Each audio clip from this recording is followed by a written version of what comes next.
Olá! Está começando mais um Ciência Pod, o podcast do Portal Ciência que visa tornar acessível o conhecimento científico a todas as pessoas. Aqui a gente conversa sobre as coisas que a ciência pode impactar, influenciar e transformar as nossas vidas. Eu me chamo Marina Holanda e hoje tenho a alegria de conversar com a professora Cristina Praça. Seja bem-vinda! Muito obrigada, Marina. O prazer e a alegria são meus, porque falar de ciência é algo muito importante.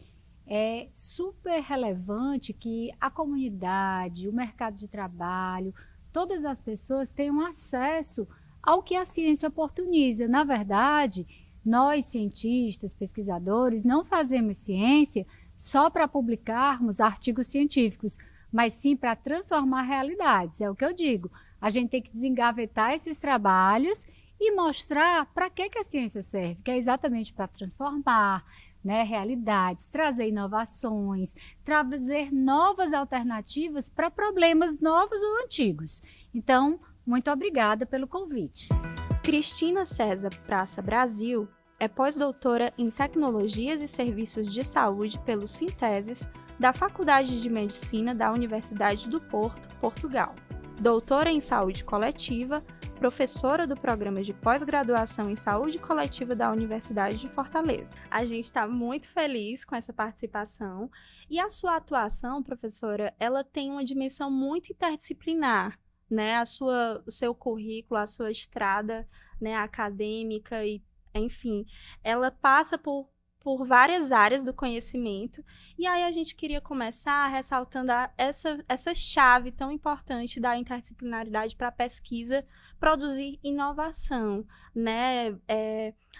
A sua jornada passa aí desde a percepção, né, da relação da saúde vocal dos professores, que eu acho que a gente pode começar dando destaque a isso, né? Que envolveu muitas frentes, né? Desde a busca por políticas de fomento, valorização de segmentos profissionais e principalmente o atendimento de demandas tão urgentes, né? Então, queria que você começasse falando sobre isso.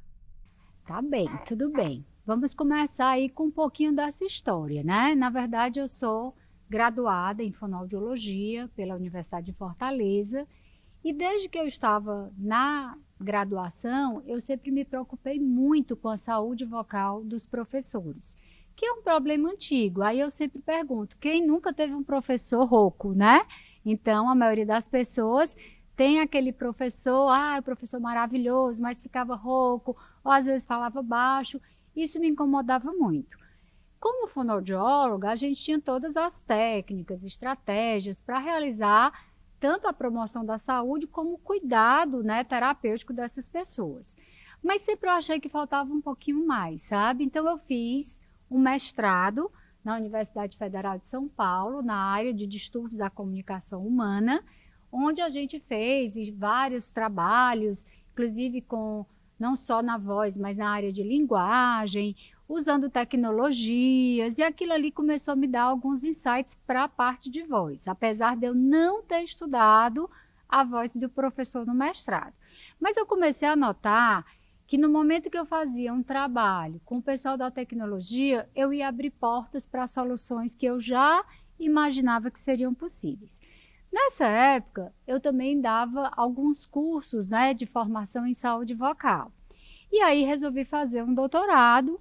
Fui convidada por várias instituições para fazer doutorado em fonoaudiologia ou em distúrbios da comunicação, que é uma área bem fonoaudiológica, mas eu disse que eu não ia.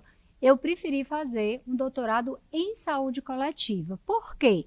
Porque eu já visualizava ali a possibilidade de ampliar o meu leque de fazer. Eu vi que na saúde coletiva eu poderia ter uma amplitude ou uma abrangência maior do que eu gostaria de estudar e propor. Afinal de contas, voz não é um assunto só de fonoaudiólogo, é um assunto de muita gente, desde os fonoaudiólogos, aos otorrinos, aos profissionais da voz, como vocês, jornalistas, né?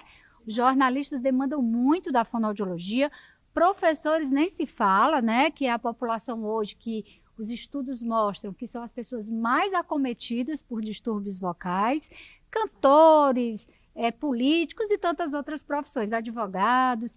E aí, na Na saúde coletiva, eu não podia estudar todo mundo, né, lá no doutorado, e eu tive que focar numa população que foram os professores.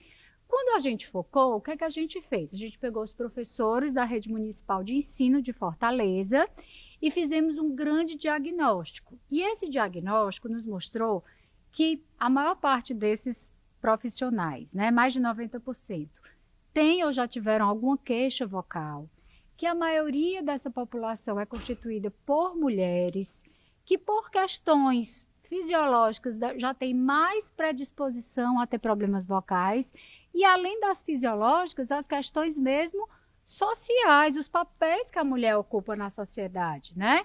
Essa mulher, ela é profissional, ela é mãe, ela é esposa, ela é filha, ela é amiga, ela exercita vários papéis que ela não pode esquecer que a voz dela é importante para tudo isso.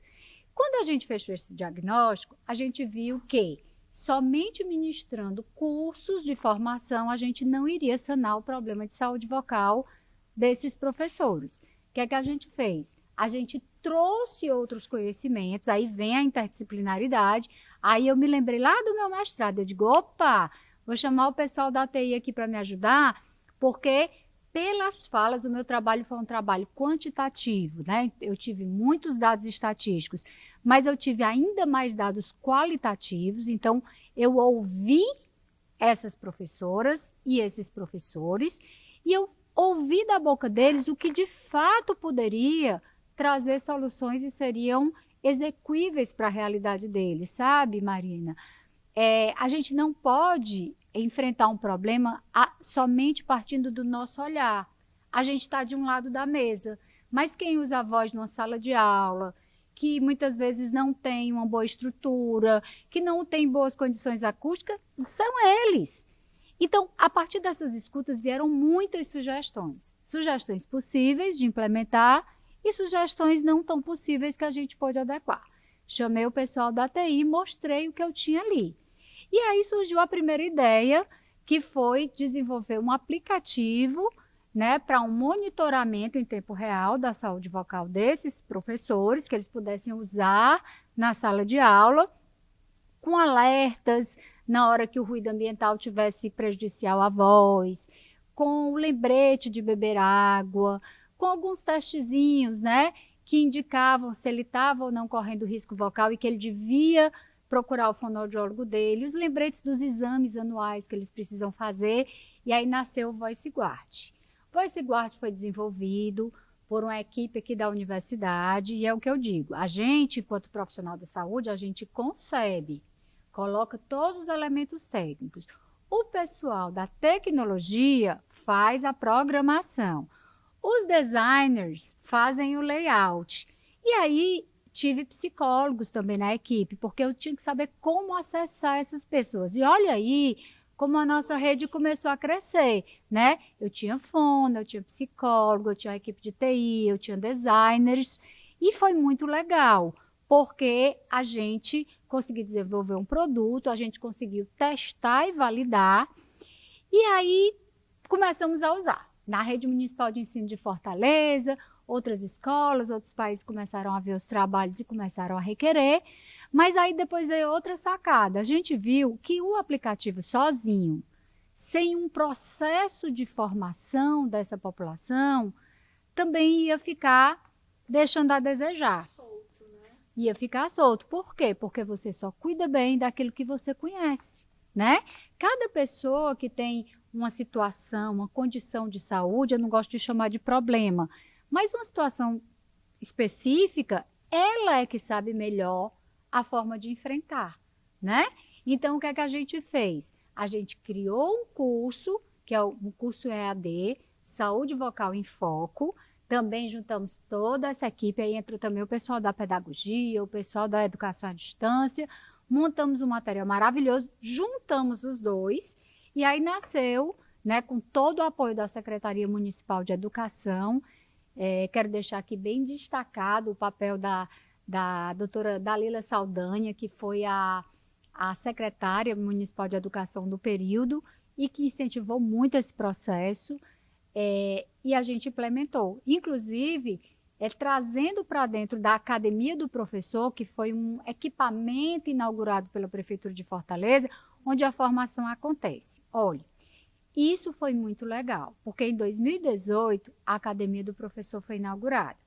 E aí a universidade, por conta de todas essas iniciativas, né, que partiu da saúde vocal, a gente começou a dialogar cada vez mais. Na época, a Fortaleza tinha mais de 11 mil professores, né? E a gente, com esse diálogo, a gente disse, olha, eles têm problema de saúde vocal, mas associado a isso, a gente também tem problemas de saúde mental e saúde do movimento, porque os 3 eixos de problemas mais significativos nos professores são saúde vocal, saúde mental e saúde do movimento. E aí, a gente precisou chamar outros profissionais. Precisamos chamar os educadores físicos, precisamos chamar o pessoal da fisioterapia.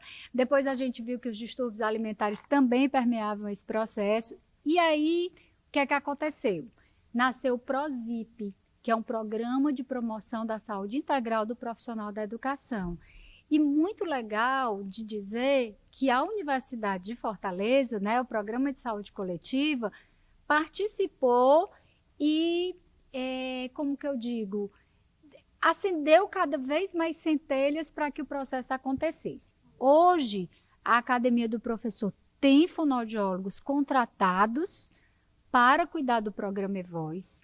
As oficinas acontecem, né, mensalmente. Nós temos 2 fonoaudiólogas lá, que são contratadas da secretaria, mas a interface com a saúde coletiva da Unifor continua bastante viva e as pesquisas a gente desdobra. Até agora, a gente está submetendo um edital novo, desdobrando esse programa eVoz. O que é o programa eVoz? Só para vocês entenderem. É um programa mesmo, é uma ação que ela é formada de 4 oficinas, que podem ser presenciais ou online, e elas acontecem mediadas pelas 2 tecnologias que a gente criou. O aplicativo VoiceGuard e o curso em AD Saúde Vocal em Foco. Então, eles são treinados por fonoaudiólogos, usam essas tecnologias e passam a usar. Depois a gente fez outros estudos, onde a gente viu a adesão, se eles ficavam fidelizados, se eles usavam bastante tempo, e a maioria continuou usando pelo menos 1 ou 2 ferramentas do aplicativo no seu dia a dia, principalmente a que mede o ruído ambiental, para alertar quando a voz está em risco, e o lembrete de beber água, porque muita gente não se lembra de beber água, e para o professor isso é vital.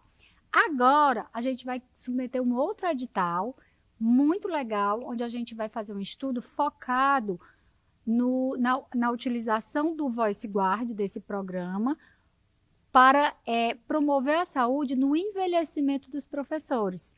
Porque a gente também entra agora na seara do envelhecimento, porque a gente está vendo que cada vez mais as pessoas estão trabalhando mais tempo. A longevidade faz com que o mercado de trabalho também absorva essas pessoas mais, né, mais velhas, que têm muita experiência, e a gente tem que valorizar esse idoso. Então, você imagina aí a rede, né, que tem essas pesquisas com tantos profissionais envolvidos. Você está no podcast Ciência Pod, realização do Instituto de Referência da Imagem e do Som, com apoio da Universidade de Fortaleza e do Banco do Nordeste. Olha, eu fiquei muito empolgada agora com esse histórico que você fez. Inclusive, já entrou várias perguntas aqui que você já respondeu. Mas ainda sobre esse programa, né, que você já nos explicou o que é que ele é, a gente tem a alegria de completar 10 anos esse ano de 2025, né? Uhum. Ou seja, é uma estrada longa, né? Um projeto longevo e que ainda tem frutos aí, pensando inclusive nesses corpos longevos, né? Nessas pessoas que têm essa bagagem e que podem continuar estar ativas, né? Com qualidade, né? Então, isso é muito importante. A gente Também queria destacar, né, que foi em parceria com a Academia do Professor Darcy Ribeiro, que você mencionou, da Secretaria Municipal de Educação, da Prefeitura de Fortaleza, alcançando mais de 300 professores, 30 gestores e 4 mil alunos impactados pela iniciativa. Eu nem sei se esses números estão atualizados ou se já... Esses números são bem maiores. Na verdade, a quantidade de professores assistidos hoje supera os 2 mil docentes, né? Mas os 11 mil professores da rede, estejam eles em atividade ou de licença por algum motivo, eles têm acesso, né? Então, assim, quando a gente fala em 4 mil alunos, é porque a equipe de fonoaudiologia também se preocupa em orientar o aluno. Por quê? Porque o professor é um dentro de uma sala de aula e às vezes ele tem 30, 40 alunos. Então, se o aluno não tiver noções mínimas sobre ruído ambiental, sobre poluição sonora, sobre algumas questões que ele vai ajudar a preservar a voz do professor. Foi muito interessante quando a gente estava testando o aplicativo as primeiras vezes, que a gente entregou para umas professoras aqui da escola Yolanda Queiroz. E elas tiveram que usar uma semana para ver se estava funcionando, se estava tendo uma boa interação. E a gente pediu, num processo de comunicação em saúde, que elas dissessem para os alunos que elas estavam usando o celular para uma finalidade científica e não para ficar no WhatsApp, né? Isso é importante. E aí que aquilo ali iria ajudar a cuidar das vozes, iria ajudar a diminuir o ruído ambiental e tudo mais. No primeiro dia, quando o ruído ambiental eles estavam conversando, aí o aplicativo soou o alarme. E aí as crianças pararam, ela disse, vocês estão falando muito alto, o celular já está dizendo aqui que a minha voz vai ser prejudicada. Aí os meninos ficaram assim, olharam, diminuíram o ruído. Aí no dia seguinte, quando o aplicativo, em outro momento, na mesma sala de aula, soou de novo, aí uma das crianças reagiu e disse assim, gente, silêncio! O aplicativo já está dizendo que a voz da professora vai ficar prejudicada. Olha que massa! Então, assim, ela não precisou pedir silêncio. O próprio aplicativo promoveu essa retroalimentação, né? A tecnologia já atuando também para além do seu objetivo, né? Educando já os alunos. Isso. Muito interessante. Eu vou retomar um pouquinho a história, porque me vem muito uma curiosidade de quando foi que você percebeu que um fruto de uma tese podia resolver ou ajudar a sanar um problema de saúde pública. Porque eu acho que nesse olhar pesquisador tem uma sensibilidade aí, né? Tem uma percepção de que, olha, isso aqui pode virar uma coisa de uma, né? Como é que eu posso dizer, de uma capilaridade, né, que você está me contando tantos profissionais envolvidos, o alcance, histórias de como impactou nos alunos. Então, assim, quando você teve essa ideia, você tinha noção do que você estava criando? E aí, como é que... Conta pra gente aí um pouquinho de como foi essa semente. Bom, quando a gente fez o diagnóstico, né, a tese... Né, por si só, a tese, o objetivo era verificar os sentidos, as ações, as interpretações dos professores sobre saúde vocal. Então, o que eu queria saber é assim, o que é que eles conheciam sobre voz, como eles cuidavam da voz deles, o que é que eles faziam quando começavam a apresentar alguns sintomas sem muitas pretensões. Mas, como eu te falei, a gente teve um estudo misto, quanti e qualitativo. A parte quantitativa já me mostrou muito em termos percentuais. Quando eu via que 99%, 100% da minha amostra foram professoras, foram mulheres, foram mais de 350. E aí a gente já via, e tinha uma das perguntas lá no nosso questionário, que é assim, quais os profissionais que você procura para cuidar da sua saúde ao longo do ano, e quais são eles e quantas vezes. Aí tinha uma lista lá de profissionais, porque a gente já fez em cima de um instrumento pré-validado. E aí a gente viu que 99% iam todos os anos para o ginecologista e 17% só iam para o fonoaudiólogo. E aí a gente, na parte qualitativa, voltou essa questão e perguntou por quê. A gente trouxe o dado, né, da amostra grande para o grupo menor que participou dos grupos focais. E uma delas me deu a seguinte resposta: professora, porque ninguém vai morrer de voz. A gente morre de câncer de mama, morre de câncer de colo de útero, então tem que ir para o ginecologista todos os anos. Aí você imagina a importância das campanhas de comunicação do Ministério da Saúde, das instituições de saúde pública, para sensibilizar o que é importante. A gente, na área de voz, tem um Dia Mundial da Voz, que é em abril. E nessas semanas da voz, várias iniciativas acontecem, mas você não vê nada federal acontecendo. Câncer de mama, se eu perguntar, todo mundo sabe. Todo mundo sabe o exame que tem que fazer, todo mundo sabe para onde tem que ir, todo mundo sabe que tem que fazer o autoexame e todo mundo morre de medo. Mas ficar rouco, perder a voz, nem todo mundo tem medo. Só sabe como isso é ruim quando tem que se afastar de sala de aula. Então, o que é que a gente ouviu? Quando a gente ouviu essas histórias de vida e esses apelos, né? Olha, eu não posso perder minha voz, porque eu tanto trabalho com ela, mas eu preciso dela para cantar. Muitas mulheres vão para o coral, muitas mulheres vão para o coro da igreja, muitas mulheres são líderes comunitárias, professoras, e elas realmente, às vezes, elas ficavam incomodadas, porque por mais que elas pudessem, às vezes, tirar uma licença de saúde da sala de aula, que já não era tão bom para algumas, elas sabiam que outras atividades da vida delas ia ficar prejudicada. Então, a gente começou a ouvir nessas falas, nesses grupos focais, pedidos de socorro.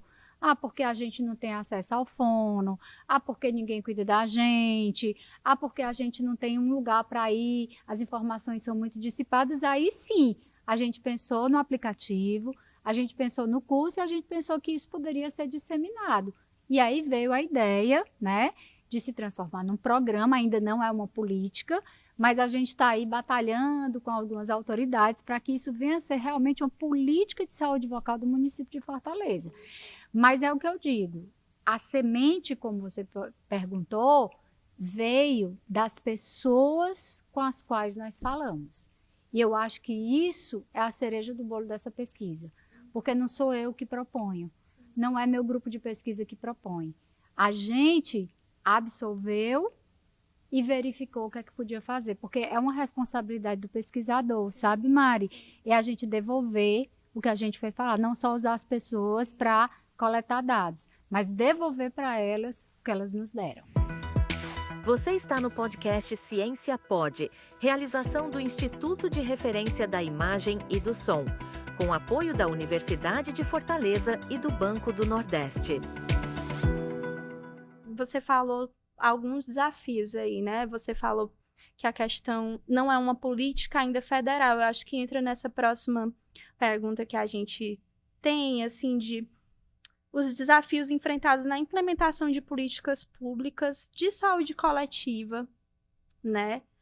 E como é que a academia, esse lugar, né, de produção de conhecimento, pode, né, contribuir para a gente partir para outro degrau, né? Acho que você já vem falando disso, né, desse movimento, dessa movimentação, dessa articulação também, e a própria permanência da pesquisa, né, do que já vem sendo desenvolvido, também é uma resposta importante. Mas quais outros desafios você identifica nessa trajetória? Bem, eu acho que o maior desafio é esse, é comunicar bem, né? Comunicar bem, principalmente para os órgãos e para as pessoas que se envolvem com a gente no projeto. Eu acredito que esse tenha sido um caminho muito bem sucedido da nossa pesquisa, porque a Secretaria Municipal de Educação ficou sempre muito junto. E como eles estavam sempre sendo retroalimentados do que estava acontecendo, isso trouxe muita confiança e eles viram os resultados. Associado a isso, a gente trouxe o Instituto de Previdência do município, que é um órgão também da prefeitura e que cuida da saúde dos professores. E quando eles começaram a ver, né, que alguns indicadores de problemas de saúde vocal estavam melhorando, isso também trouxe muito significado. Mas eu acho que um grande desafio nesse processo é a gente encontrar as pessoas certas nos lugares certos para poderem puxar as políticas, né? Então, agora, por exemplo, a gente tem um desafio grande junto à Câmara Municipal, a Câmara dos Vereadores, Porque as políticas públicas, elas nascem, elas primeiro têm que ser aprovadas em nível municipal, para depois passar para o nível estadual, para depois passar para o nível federal. E é o que eu digo, são 10 anos a partir do diagnóstico, mas o programa, né, o iVoice mesmo, encorpado, ele começou a ser implementado em 2018, antes foi o tempo de construção dele. E eu acho que o maior desafio é esse, agora a gente tem alguns vereadores que já olham para essa questão com um carinho muito grande, né, com interesse, e isso é uma construção diária mesmo, é de reconhecimento, de confiança, de envolver essas pessoas também, porque é tão engajar quando essas pessoas estão envolvidas no projeto de pesquisa e eles participam também, eu vou publicar numa revista importante, vou mandar para um congresso. Essas pessoas também, que estão junto com a gente, que estão construindo, que estão fazendo, elas também entram nas propostas de publicação, tanto que tem alguns até que já vieram fazer especializações, mestrados e doutorados na Unifor, que foi outro fruto disso, né? A gente teve aí uma política dessa última gestão que eles subsidiaram bolsas de mestrado e doutorado para os professores da rede municipal de ensino. E eles podiam fazer em qualquer lugar, só que muitos vieram para a Unifor, tanto para a saúde coletiva, como para o curso de psicologia, para o mestrado e doutorado, como para o de administração, como para o de informática aplicada. Então, isso é o quê? É a sociedade dizendo que confia na universidade. Por quê? Porque a gente cumpre com o que a gente promete e a gente faz junto, tá? Então, assim, vou dizer que é um caminho fácil? Não é, né? Nem tudo são rosas, né? Existem muitas restrições, mas a gente, graças a Deus, conseguiu. Aí a gente tem um edital da FUNCAP, a quem eu quero agradecer muito, que é o nosso órgão de fomento estadual. A gente tem fomento do CNPq também no edital universal. A gente tem fomento das equipes de pesquisa aqui da Unifor, né? Então, assim, tudo da CAPES, né? Então, assim, se não fossem esses fomentos, porque pesquisa custa caro. A gente precisa de equipamento, a gente precisa de mão de obra, a gente precisa publicar, né? Então, assim, a gente tem muitos desafios. Então, encontrar as pessoas certas nos lugares certos, estabelecer essa relação de confiança, estar sempre devolvendo a informação correta para quem usufrui do nosso trabalho, né? E também continuar conseguindo o fomento, os recursos necessários para a pesquisa acontecer a contento.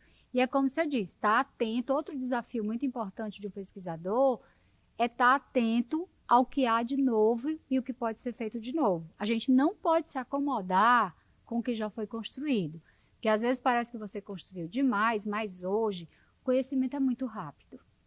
Ele rapidamente caduca. Em tempos de inteligência artificial, então... Então você tem que correr junto com o tempo e ver, eu tenho professores envelhecendo, eu tenho mais mulheres do que homens na rede, eu tenho salas de aula que estão mudando de formato, a tecnologia está entrando mais, e como que eu vou mediar? Porque isso também muda o cenário da utilização vocal, entende, Mari? Sim. Isso muda tudo, então a gente tem que estar nessa vanguarda. E graças a Deus, a Universidade de Fortaleza, ela sempre está na vanguarda de tudo, né? Está investindo, está junto com a gente, isso é muito bom. Você está no podcast Ciência Pode, realização do Instituto de Referência da Imagem e do Som, com apoio da Universidade de Fortaleza e do Banco do Nordeste.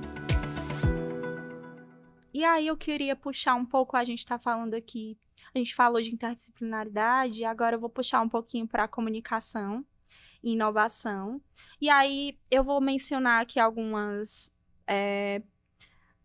ideias, mas eu acho que você também pode puxar para outras áreas que já estão em andamento de pesquisas nessa área, né? O que aqui vem também de curiosidade é como os estudos de comunicação e inovação podem contribuir para o desenvolvimento de novas abordagens na saúde coletiva, né? E pensando também, você falou sobre o que há de novo, pensando, por exemplo, nas pessoas com deficiência, né? Que eu acho que no campo da saúde ainda é um problema antigo que ainda não tem respostas tão novas, né? A gente conseguiu avançar nos debates, principalmente em relação ao transtorno do espectro autista, né, do autismo, mas existem outras vivências, outras condições, né, de vida, e aí Em especial também pensando que o autismo tem esse lugar também da fala, né? E aí pensando pessoas surdas também, pessoas com outras síndromes, como é que a gente pode pensar nessas pessoas numa perspectiva de saúde coletiva, nesse lugar de comunicação e inovação? Bem, essa é uma pergunta bem complexa, mas é uma pergunta muito atual, né? Porque cada vez mais essas pessoas estão tendo uma atenção muito importante da sociedade. Elas são muito importantes, elas têm que saber disso. E eu acho que a primeira estratégia de comunicação, né, para nós que fazemos a saúde coletiva, quando a gente fala de inclusão e acessibilidade, é que tanto as famílias como essas pessoas reconheçam a importância do seu lugar na sociedade, né? Eu acho que cada um, independente da sua condição, tem o seu valor. Eu acho não, eu tenho certeza. Cada pessoa, independente da sua condição, tem seu valor e ela precisa ser explorada positivamente para tal coisa. A segunda questão, quando a gente fala em saúde coletiva e nessas pessoas, é dar para elas e para suas famílias ferramentas necessárias para que elas possam se desenvolver cada vez melhor. Eu vou trazer um exemplo para mim. Eu sou diabética desde os 13 anos de idade e eu vivo super bem. Eu tenho quantos anos de diabetes já? 38 anos de diabetes. E eu tenho todos os equipamentos que são lançados, eu uso. Por exemplo, eu sou monitorada por um sensor, que é uma tecnologia que fica o tempo todo no meu celular me dizendo se a minha glicemia está boa, está ruim, né? Se está alta, se está baixa, se eu preciso tomar insulina, se eu preciso comer. E isso é muito bom. Isso nunca me privou, enquanto uma pessoa diabética, de ser mãe, de ser profissional, de trabalhar feito uma louca o dia todo, de pesquisar. Eu nunca perdi um sonho por causa disso. Mas por que que isso aconteceu?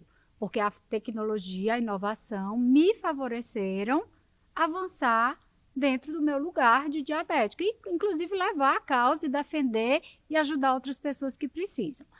Falando de crianças autistas, né? A gente também tem uma pesquisa muito interessante, onde a gente trabalhou também a partir da escuta de pais, professores, cuidadores.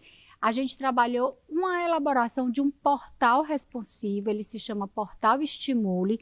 Foi inclusive uma parceria estabelecida com a Unimed Ceará, que eles têm uma equipe muito bacana de reabilitação. Eles inclusive foram a empresa de fomento da primeira versão desse portal responsivo.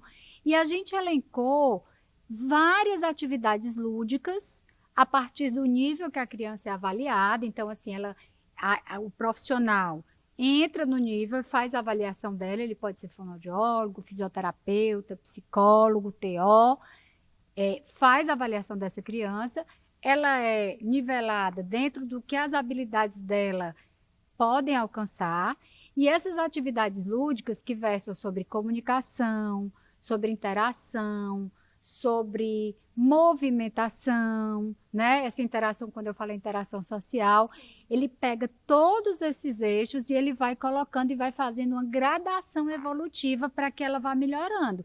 Então, o desafio vai... Então, ele é todo gamificado. Então, tanto é bacana para a família, que diz, ai, hoje ele conseguiu mais isso. Ai, gente, ele já vai passar 2 níveis. Então, essas gamificações que essas tecnologias trazem ajudam muito. E não fica naquele lugar sombrio de a prescrição ser só feita num pedaço de papel, entendeu? Por quê? Porque esses portais responsivos, essas tecnologias, eles fazem com que você tenha um registro de evolução gráfico, que você olha, a família olha, vê que ele saiu desse ponto e está nesse ponto. A própria criança, a partir da depender do poder cognitivo dela, ela também consegue se acompanhar, ela busca se desafiar mais. Então, é isso aí. Eu acho que dentro da saúde coletiva, se nós profissionais da saúde, né, independente da área que for, se a gente estiver ligado no que há de novo, no que a comunidade consegue acessar, porque também a gente tem que ter muito cuidado. A gente não pode estar prescrevendo coisas que as pessoas gostariam de, mas não podem, porque alguns são muito caros, né? Então, a saúde coletiva também tem que se responsabilizar pelas expectativas. Então, eu tenho que oferecer o que o meu público pode arcar. Então, por exemplo, portais responsivos, sites, aplicativos, eles são de fácil acesso, mas também tem idade. Eu não posso, por exemplo, entregar a um idoso de 89 anos um aplicativo para ele monitorar. Ele não vai, porque não é mais a praia dele. Você está entendendo? Então, assim, é essa contextualização também que a gente tem que ter muito cuidado. Não é porque a tecnologia, porque a inovação existe, que ela é aplicada para todo mundo. Não é. Então, é entender o que aquela pessoa consegue, o que ela gostaria, o que é que ela é capaz, para você poder ir dando a ferramenta à medida do que a pessoa consegue realmente ter um benefício. Condizente com a realidade. Senão você pode gerar frustração. Sim. E aí a frustração não é um processo interessante. Você está no podcast Ciência Pode, realização do Instituto de Referência da Imagem e do Som, com apoio da Universidade de Fortaleza e do Banco do Nordeste.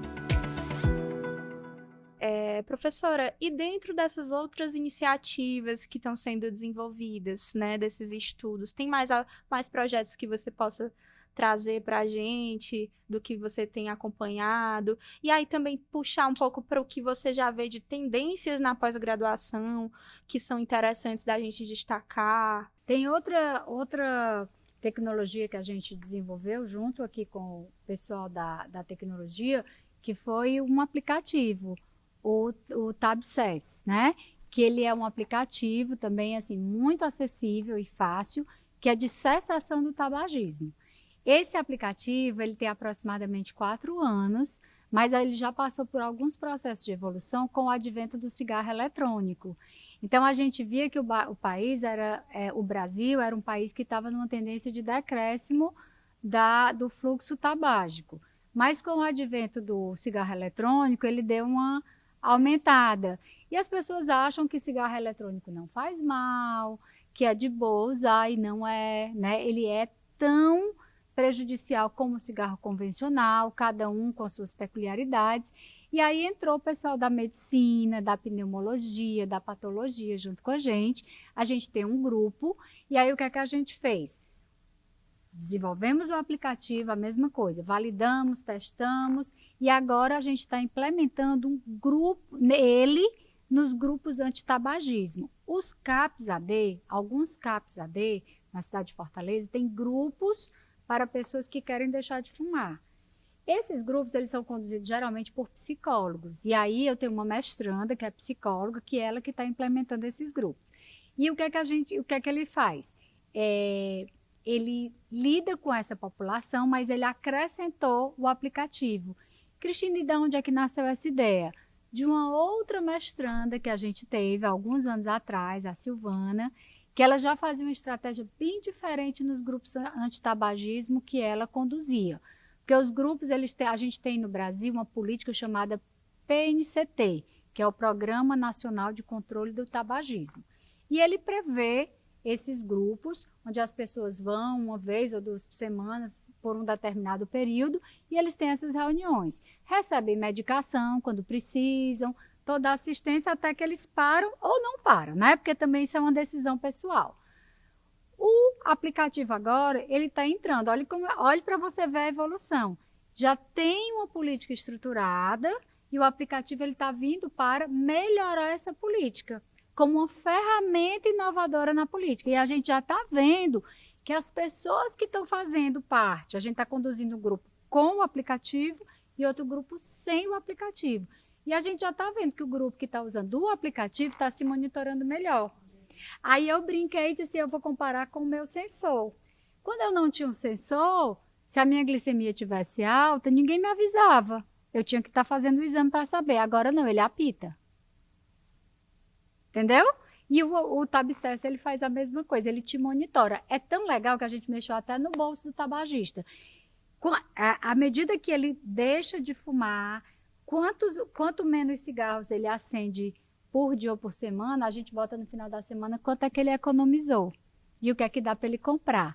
Então, essas brincadeiras, que é o que a gente chama de gamificação, também estimulam muito. Mas, olha, esse assunto, Mari, de o que é que a ciência faz, quais as novas tendências, eu acho que são tantas, sabe? Tantas, que é o que eu digo, o pesquisador ele tem que ser uma pessoa sensível, ele tem que estar sempre com as antenas ligadas no que a sociedade precisa, no que o mercado precisa, porque um recado interessante que eu também gostaria de deixar nesse podcast é que antigamente as pessoas faziam mestrado e doutorado só para serem professores universitários, e hoje não mais.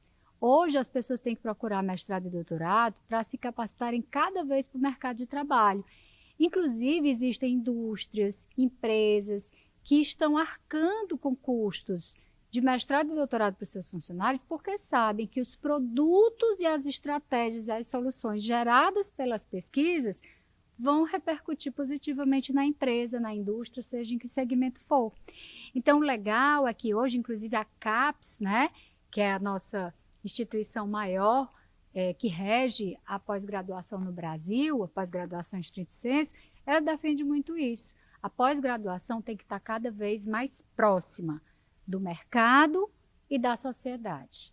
E hoje também outra tendência muito bacana é aproximar cada vez mais, é o que a gente já está fazendo aqui na Unifor, trazendo o aluno da graduação para mais perto da pós. Hoje, por exemplo, a gente tem um programa que a gente também foi contemplado, é o ProExt-PG, que é um programa de extensão na pós-graduação, onde a gente está trabalhando o enfrentamento da violência contra a mulher. E o bolsista do nosso programa, do ProExt, é um aluno de graduação, porque a CAPES está incentivando isso. Então, essas interlocuções, esses entrelaçamentos de olhares, pesquisas mais longevas, né? Que, como você falou, ela já tem uma estrada, mas ela tem muito mais. A ciência, gente, quando a gente quer evoluir, ela tem que demorar muito tempo mesmo. É tanto que as pesquisas boas, elas ganham robustez com um tempo. Não é em 1 ano, 2, 3, 4 anos que você vai ter tudo que você precisa e você não consegue extrair tudo. E não é uma fórmula pronta, né? A ciência é uma coisa que se modifica, ela está apta a mudanças, reavaliações, recomeços. Escuta, né? Vou voltar um pouquinho para o aplicativo aqui o portal Responsivo Estimule das crianças autistas, porque quando a gente elaborou a primeira versão, a gente estava assim, se achando, sabe? Tá muito massa, inovador, bacanérrimo. E aí, como todo o processo, a gente desenvolveu um método também que se chama MIDITS, que é um método de concepção, desenvolvimento, validação, né, da tecnologia antes que ela vá para o usuário final. Mas a gente faz toda a testagem com pessoas que são usuárias, né, que é o grupo teste, que é o grupo piloto. Depois que a gente estava se achando da bala que matou Kennedy, a gente levou para um grupo de profissionais e de pais. A gente teve que refazer 60% do negócio. Por quê? Porque para a gente estava muito claro, mas para eles não. Uma coisa, e eu acho que eu desenvolvi muito isso na minha trajetória de pesquisa, eu acho que essa sensibilidade, essa capacidade de me colocar no lugar do outro. A dor do outro, a necessidade do outro, como ele vê as coisas, aceitar a forma como ele vê, né? Porque a gente, às vezes, acha que é detentor de conhecimento, gente. A gente pode ser detentor do conhecimento técnico, mas como a gente já falou, né, na nossa conversa, a gente não sabe tudo, nem sob todos os ângulos. E aí, quando a galera disse, olha, isso aqui eu não estou entendendo, Ave Maria, você bota aqui uma lista de atividades, mas eu não estou entendendo nada, era melhor que tivesse um vídeo. Por que vocês não botaram um vídeo? Por que vocês não botaram imagens? Facilita muito a vida da gente. Por que você não bota, não sei o que, um print do desenho para imprimir e a criança pintar? E foram tantas coisas maravilhosas que a gente ouviu, que a gente sai feliz quando a gente ouve esse tipo de coisa, né? E agora, a fase desse portal, ele está exatamente nessa fase de ajustes para que ele seja retestado e possa... A gente tem mais de 50 atividades lúdicas listadas. Olha, eu quero conferir esse... Pois é, você vai ser chamada, viu? Olha, professora, queria continuar aqui conversando sobre inúmeros assuntos, mas o nosso Ciência Pod vai ficando por aqui hoje. Agradeço demais a sua partilha. deu para a gente perceber um aspecto da ciência que aponta mais para as possibilidades do que para as dificuldades, mais para o crescimento e para o sonho mesmo, porque acaba que muitas das coisas que vêm sendo realizadas são avanços, né, que nos permitem sonhar com realidades mais possíveis, mais acessíveis, inclusivas, e eu parabenizo as iniciativas que você tem tomado frente. É uma inspiração para a gente e para todo mundo que está aqui assistindo. Queria que você deixasse uma mensagem para os estudantes, para as pessoas que lhe acompanham e para quem mais vai conferir essa entrevista no nosso canal do YouTube. Ai, gente, eu que agradeço. Eu amei essa conversa, né? Falaria muito, muito mais, mas eu acho que a essência ficou aqui. O que eu queria deixar de mensagem, gente, é assim, que todo mundo que for seguir um caminho, que seja apaixonado pelo que faz, porque isso move a gente, isso leva a gente cada vez mais longe. E para aqueles que já estão na trajetória de pesquisa, insistam, persistam e nunca desistam, porque não é um mar de rosas, como eu falei.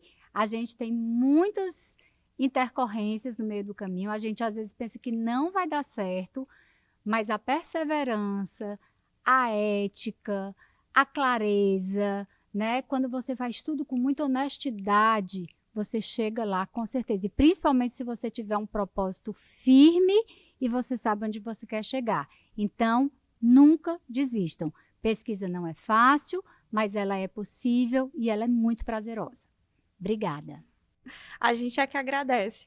É isso. O Ciência Pod vai ficando por aqui e a gente se encontra no próximo episódio. Você pode rever essa conversa no nosso canal do YouTube, os que já aconteceram e os que ainda estão por vir. Até lá! Podcast Ciência Pod. Realização do Instituto de Referência da Imagem e do Som, com apoio da Universidade de Fortaleza e do Banco do Nordeste.